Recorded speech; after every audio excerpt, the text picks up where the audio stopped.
Hey, what's up, guys? It's Jason. On today's show, we're going to talk about how to have really hard conversations, why people crack under pressure, and we're going to talk about diamonds, all on today's show. Salon owners are some of the most amazing people on planet Earth.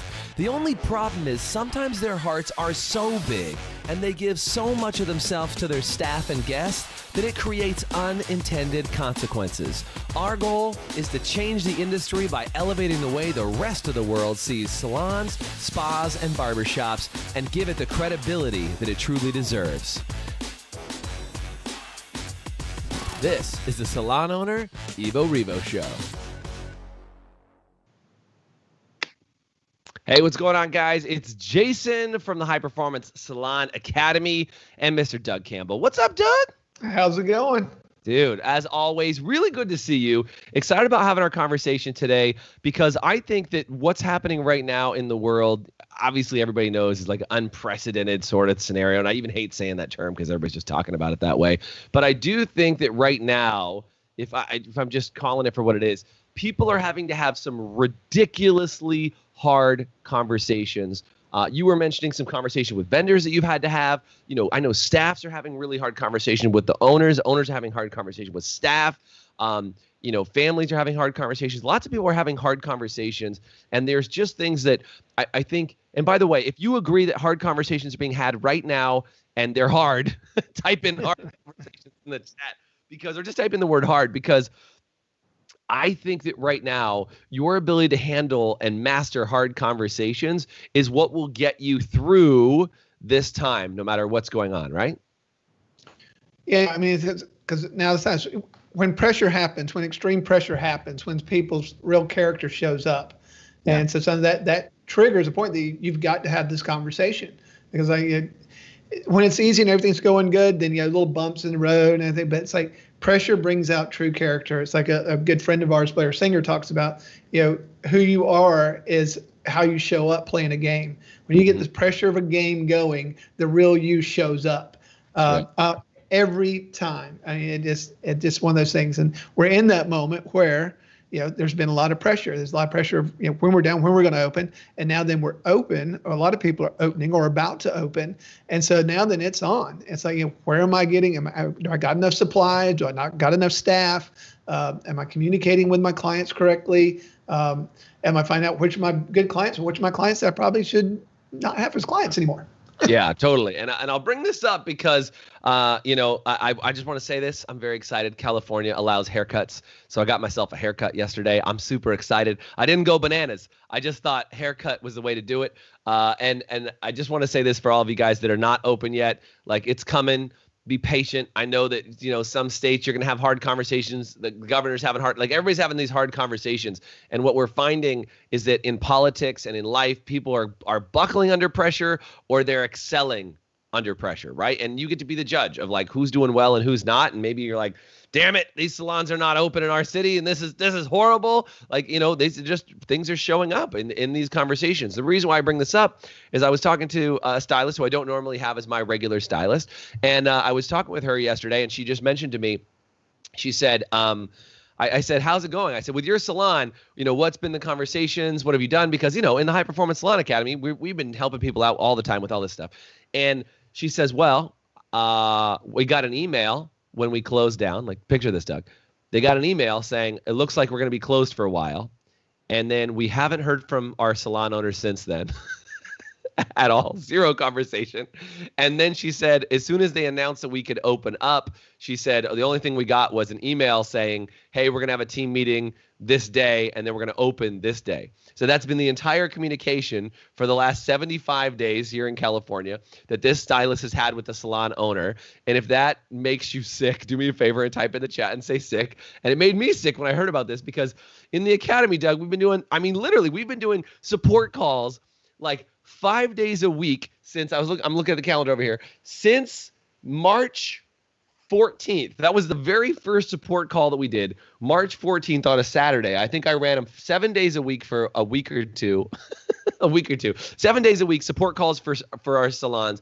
And then we also started running, and then it was 5 days a week. I backed it down to 5 days a week for a while, right? We backed down to 5 days a week, and now we're kind of lightening them up because more salons are getting back in the flow and what's going on. But here's the question. How are your vendors treating you right now?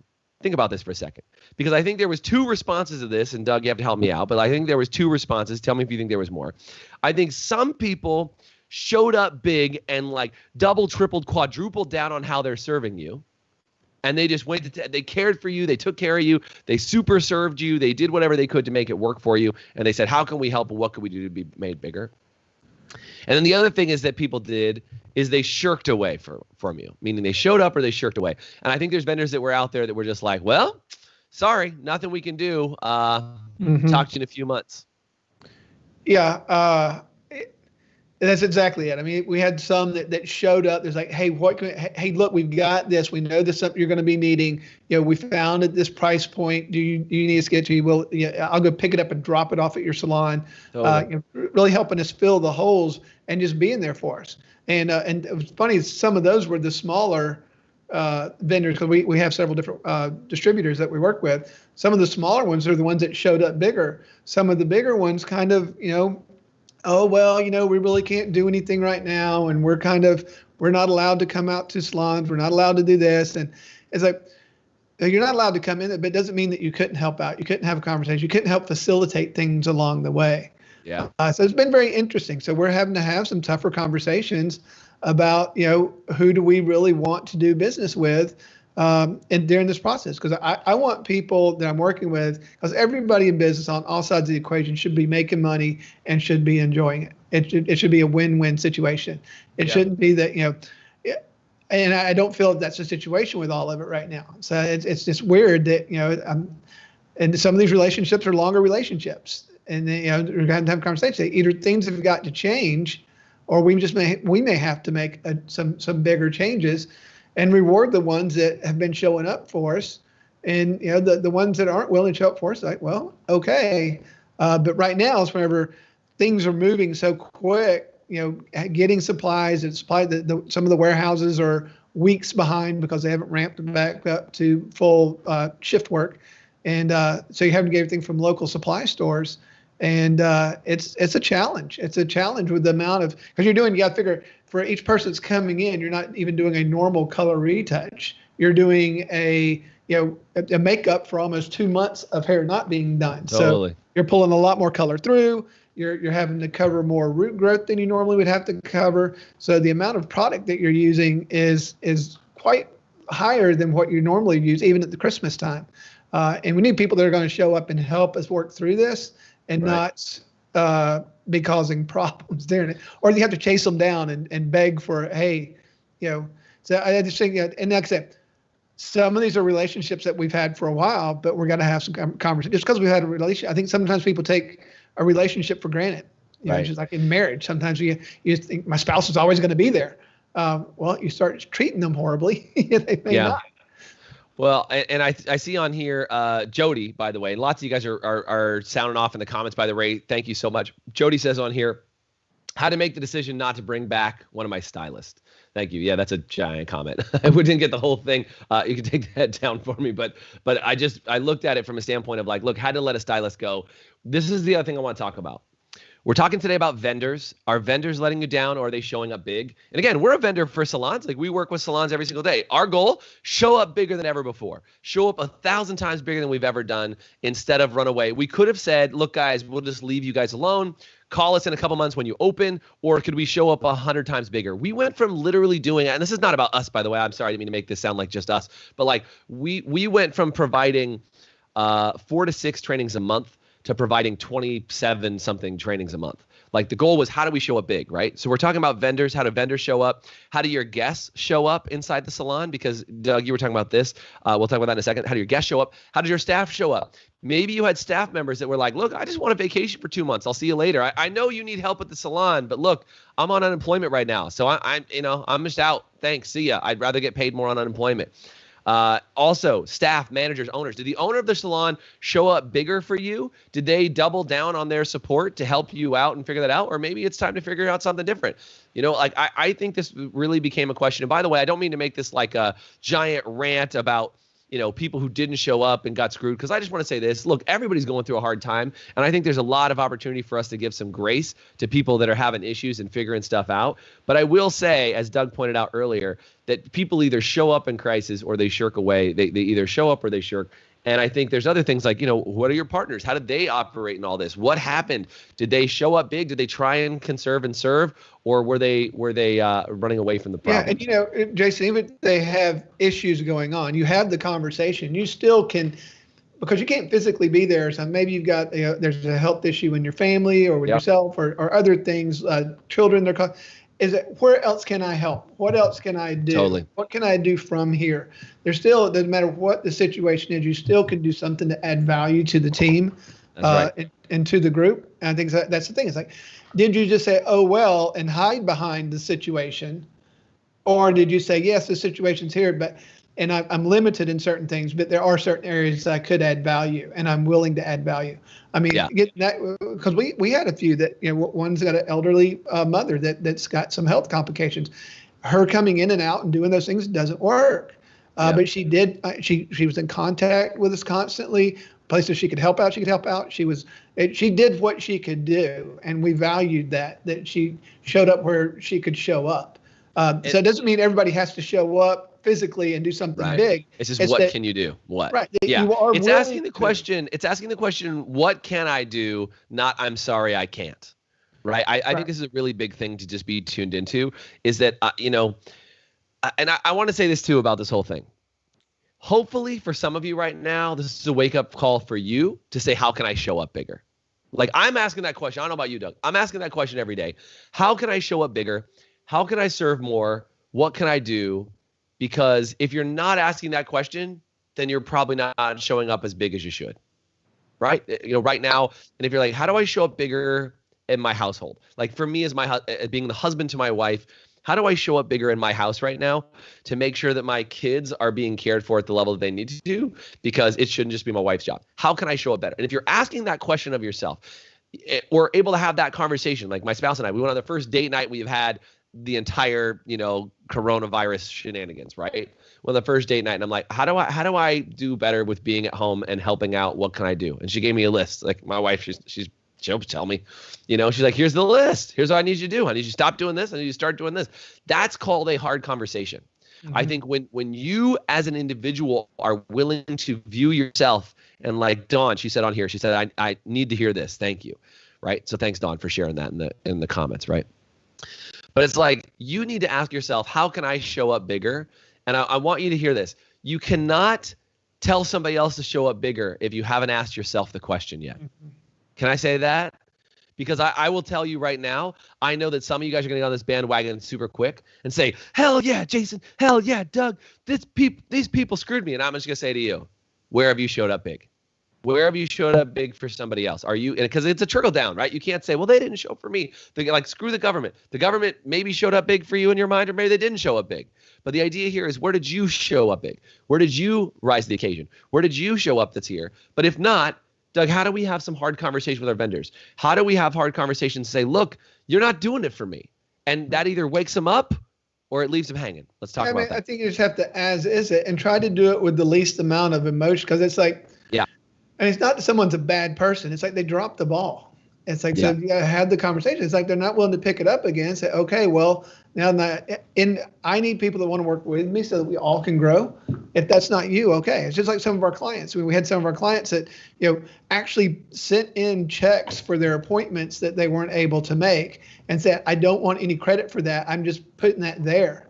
And, that was big for us. Had the conversation with those people when they came in. I was like, I'm not looking to, hopefully a lot of people did that. It's like, well, not a lot of people. We did have some people do it, which is amazing. But I tell you what. Yeah, not enough to keep the salon like totally afloat while you were closed. Right.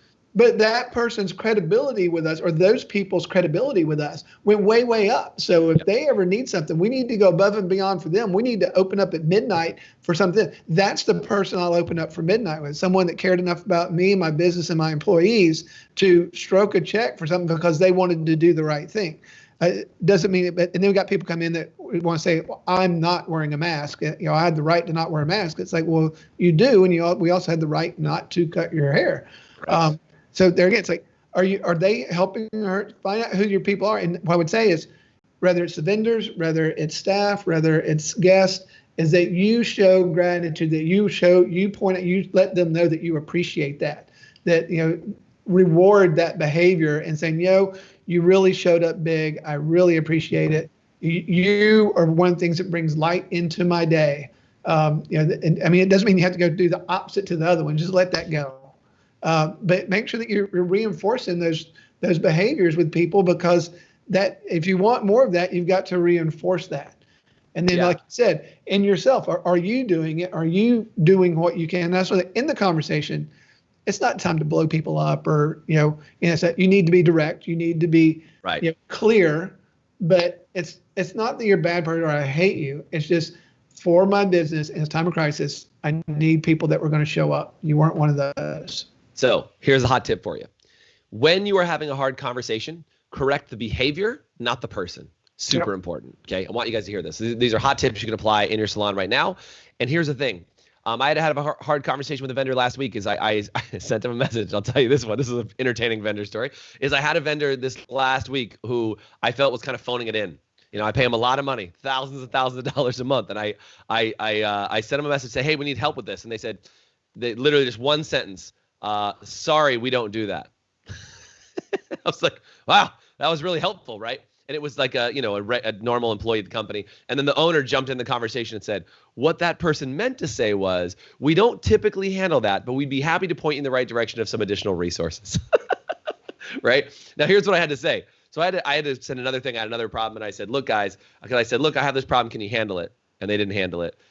So I had to send a second message. And I said, listen, I'm sorry. I guess what I meant to say was, this is an emergency. It needs immediate attention. Here's what's going on. I need it taken care of right away. So be succinct, be direct when you're having a hard conversation, and don't beat around the bush. That's number one. Number two is make sure that when you have that hard conversation, and we're in the spot like Doug and I were just talking about, talk about the behavior that you don't like. Don't make the other person your enemy.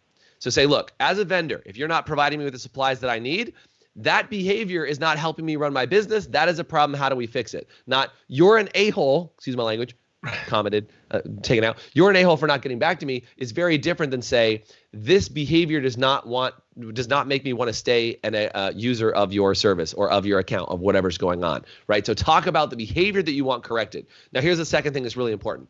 Then give them the space to correct. Mm-hmm. Also super important, because I've had to have this conversation with employees on our staff. I've had to do it. Look, this behavior does not work. This needs to be changed immediately, and then give them the time to correct. We had somebody yesterday who did something that was wacky on our team. She made it right with everybody else on the team within minutes, because I said, this needs to be corrected. It got corrected. Now we can move forward. But if they don't correct, they need to have a hard conversation and start looking for additional suppliers, additional vendors, additional things, and then say, look, this isn't working for me. We need to move forward. Give them the opportunity to correct. Have that hard conversation, because check this out. We talked about diamonds. I want to make sure we talk about diamonds today. If most of you guys know, my wife's got a shiny thing on her finger. Maybe you guys have some shiny things. If you like some shiny things like diamonds, do me a favor and say diamond in the chat.